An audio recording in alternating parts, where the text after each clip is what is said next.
साम वेद की शाखा, 18 पुराण और 14 विद्याओं के विभाग का वर्णन।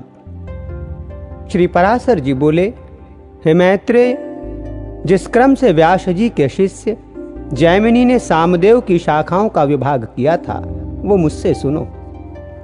जैमिनी का पुत्र सुमंतु था और उसका पुत्र सुकर्मा हुआ। उन दोनों महामती पुत्र पौत्रों ने सामदेव की एक एक शाखा का अध्ययन किया।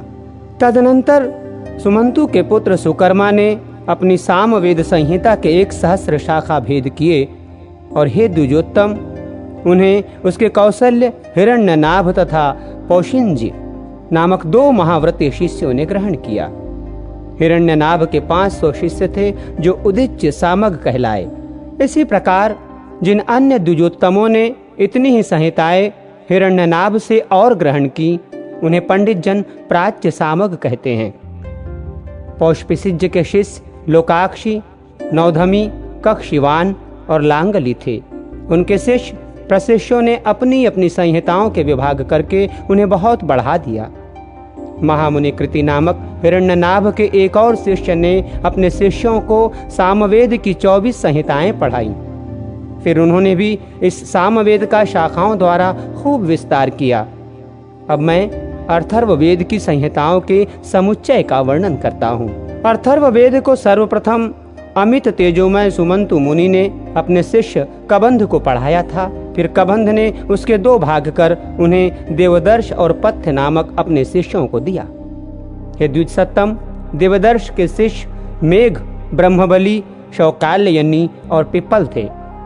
हे द्विज, पथ्य के भी जाबली, कुमुदादि और रौनक नामक 3 शिष्य थे जिन्होंने संहिताओं का विभाग किया। शौनक ने भी अपनी संहिता के 2 विभाग करके उनमें से एक वभ्रु को तथा दूसरी सैंधव नामक अपने शिष्य को दी। सैंधव से पढ़कर मुजिकेश ने अपनी संहिता के पहले 2 और फिर 3, इस प्रकार 5 विभाग किए। नक्षत्र कल्प, वेद कल्प, संहिता कल्प, आंगिर सकल्प और शांति कल्प। उनके रचे हुए ये 5 विकल्प अथर्ववेद संहिताओं में सर्वश्रेष्ठ हैं। तदनंतर पुराणार्थ विशारद व्यास जी ने आख्यान, उपाख्यान, गाथा और कल्प शुद्धि के सहित पुराण संहिता की रचना की। रोमहर्षण सूत व्यास जी के प्रसिद्ध शिष्य थे। महामति व्यास जी ने उन्हें पुराण संहिता का अध्ययन कराया। उन सूत जी के सुमति, अग्निवर्चा, मित्रायु, शांस्पायन, अकृतवर्ण और सावार्णी ये 6 शिष्य थे। काश्यप गोत्रीय अकृतवर्ण, सावर्णी और शांस्पायन ये तीनों संहिता करता हैं। इन तीनों संहिताओं की आधार एक रोमहर्षण जी की संहिता है। हे मुने, इन चारों संहिताओं की सारभूत मैंने ये विष्णु पुराण संहिता बनाई है। पुराणज्ञ पुरुष कुल 18 पुराण बतलाते हैं। उन सब में प्राचीनतम ब्रह्म पुराण है। प्रथम पुराण ब्राह्म है, दूसरा पाद्म, तीसरा वैष्णव, चौथा शैव, 5वां भागवत, 6ठा नारदीय और 7वां मार्कंडेय है।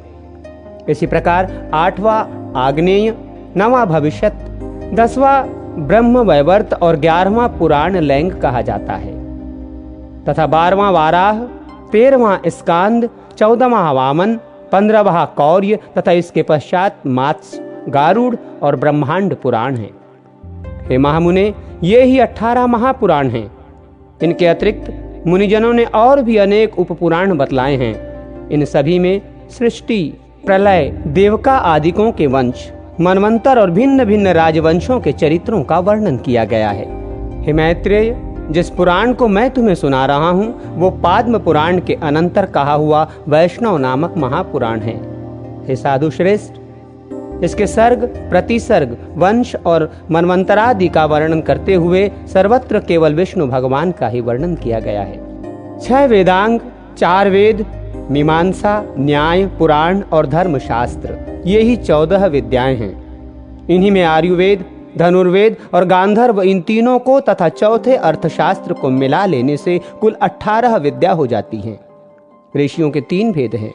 प्रथम ब्रह्मर्षि, द्वितीय देवर्षि और फिर राजश्री। इस प्रकार मैंने तुमसे वेदों की शाखाओं के भेद और रचयिता तथा शाखा भेद के कारणों का भी वर्णन कर दिया। इसी प्रकार समस्त मनवंतरों में एक से शाखा भेद रहते हैं। हे द्विज, प्रजापति ब्रह्मा जी से प्रकट होने वाली श्रुति तो नित्य है, ये तो उनके विकल्प मात्र हैं। हे मैत्रेय, वेद के संबंध में तुमने मुझसे जो कुछ पूछा था वो मैंने सुना दिया। अब और क्या कहूँ?